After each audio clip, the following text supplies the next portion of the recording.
Okay, everyone. So I'm posting a Reddit post right now that I've been working on for a minute, and I feel like I might as well go ahead and knock out a video at the same time because it's going over all of the participants in the reverse repurchase market using a loophole because they have to report end of month on certain things regarding the treasury. So you can actually find each repo transaction that was done at the last day of the month, apparently. So would be possible DD or DD? Possible DD or DD? Let's go with DD. Alrighty. So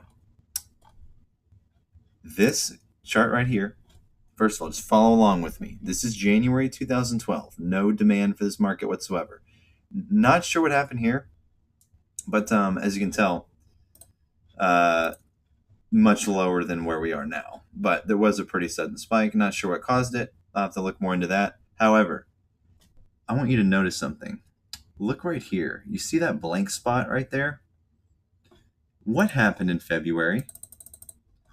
Is that when they doubled down, called the squeeze squoze, and then they had some bullcrap hearing that was all theatrics basically, and then we had DFV come out, blow everyone's mind, tell everyone he's going to double down under oath, and that's exactly what he did. Exactly. Now, what's even more interesting is if you look at this tower right here, these are all of the participants, okay?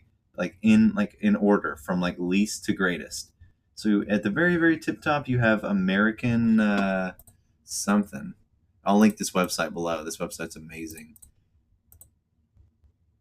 Who was it?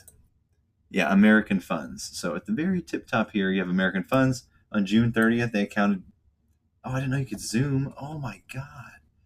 That is hot. Sexy. You can zoom on this hoe? No way. That is crazy. But it's kind of broken. It reminds me of the SEC FTD chart. Anyways, guess who makes up the most of this market's demand, like by far? And that seems to have been the case throughout history. If you look here, guess who is the number one contender, number one player in the repo market? That's right, Fidelity. Like by a lot. Like if you add up the next two, being BlackRock and JP Morgan, it's still barely under half Fidelity. So look at this. So, and by the way, I did cross-reference this website. I did individually dig into these filings. That's why they're all nice and neat and laid out here. And then right here, it's all sporadic because, this is just the basic. They take it all and they add it together for you, save me a shitload of time. But these are your participants right here. So I found out also, if you look at this data set, each individual fund is a counterparty. So Fidelity, JP Morgan, and BlackRock don't make up three counterparties. No. They make up 1, 2, 3, 4, 5. 1, 2, 3, 4, 5, 6, 7, 8, 9, 10, 11 from Fidelity, plus 3 from JP Morgan. That's how you get to those 90, 95 numbers. You know what I mean? So 1, 2, 3, 4, 5, 6 out of BlackRock plus 3 out of JP Morgan. That's 9. So you have 20 right here.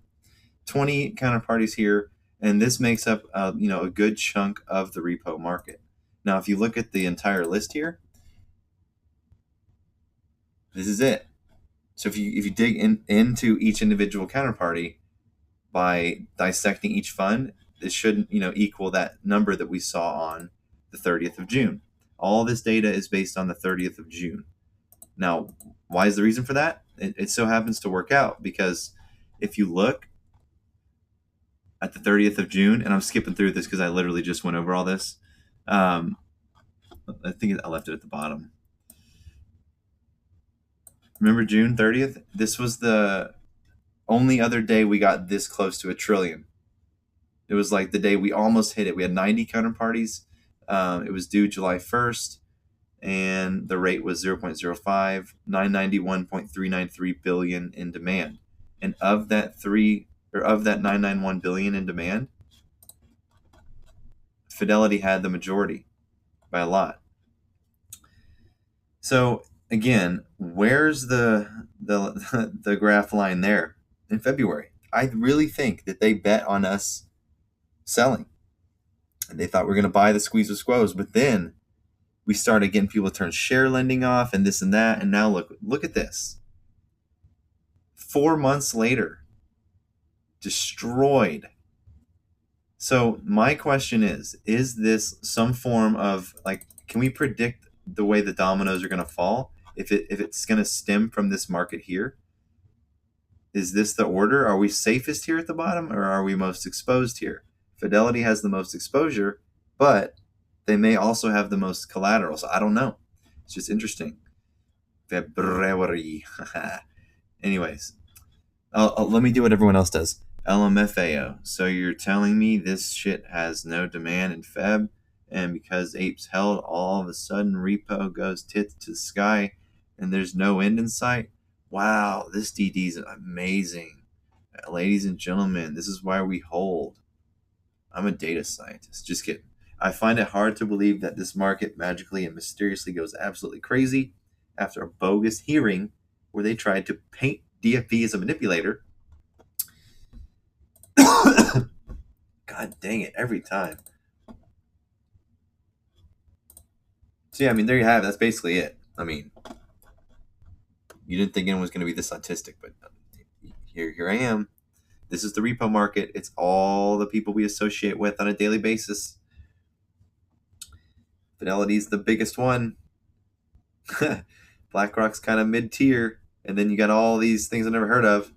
Now, the only thing that I've concluded based on this data is after adding it all together, it only equals like 800 some odd $billion. So we're still missing a billion or 100 billion. So I'm thinking MMO Series Trust. That's the one I didn't see on here, right? MMO Series Trust. Did not see that. So I think that may be the missing link. So I'm going to look into that next. I will link this Reddit post below as well, so you can take a look at it.